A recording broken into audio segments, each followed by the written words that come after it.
आप दो देश के बहुत ही जाने माने इकोनॉमिस्ट हैं, हमारे दर्शकों को बताइए कि दावोस से भारत को और खास तौर पर हमारे उत्तर प्रदेश को क्या उपलब्धियां हासिल हुई हैं।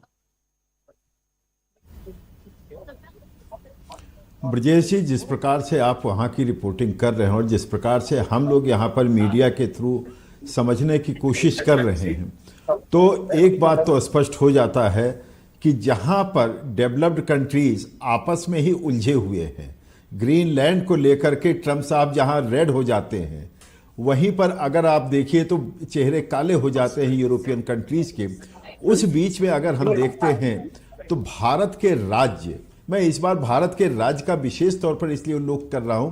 कि जो रणनीति बनी है इस बार की, वो राज्यों के माध्यम से निवेश को भारत में आकर्षित करना, यानी कि राज्यों को इस तरह संबल प्रदान करना कि वो अपने यहाँ जो भी उन्होंने परफॉर्म किया है उसको ग्लोबल मार्केट में रखें। और केवल ऐसा नहीं कि इस 5 दिन के दावोस समिट में ही इन्वेस्टमेंट आएगा, जैसे कि कई दिनों की मेहनत के बाद यहाँ पर लोग इन्वेस्टर आते हैं, तो आज की जो मेहनत 5 दिन की होगी, ये फ्यूचर में भी इन राज्यों को अपनी ओर निवेश आकर्षित करने में सपोर्ट मिलेगा। और उत्तर प्रदेश के लिए जो सबसे बड़ी उपलब्धि रही है वो $25 बिलियन का जो AI के लिए डेटा सेंटर जो नोएडा में खुलना है,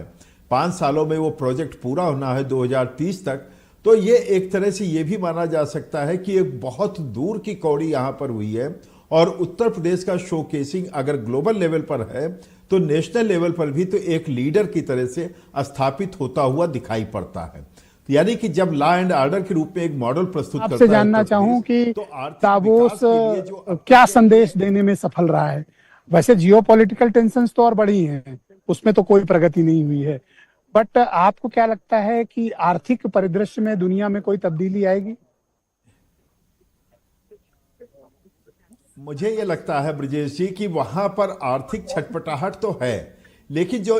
समृद्ध देश हैं, रिच कंट्रीज हैं, उनके सामने चुनौती अपने वजूद को बचाने की है और अपने प्रेस्टीज को बचाने की है, जबकि उसका भरपूर लाभ भारत उठा रहा है। क्योंकि जिस प्रकार से इसने अपने इकोनॉमिक ग्रोथ को, इकोनॉमिक डाइवर्सिफिकेशन को, समावेशी विकास को आगे बढ़ के 2047 का लक्ष्य रखा है विकसित भारत का, ये विश्व को अपील कर रहा है। अपील करने का कारण भी है, अपील करने का कारण है कि भारत एक फेडरल स्ट्रक्चर में है, तो उस फेडरल स्ट्रक्चर में राज्य यदि अपने को स्थापित कर रहे हैं मजबूती के साथ, यदि उत्तर प्रदेश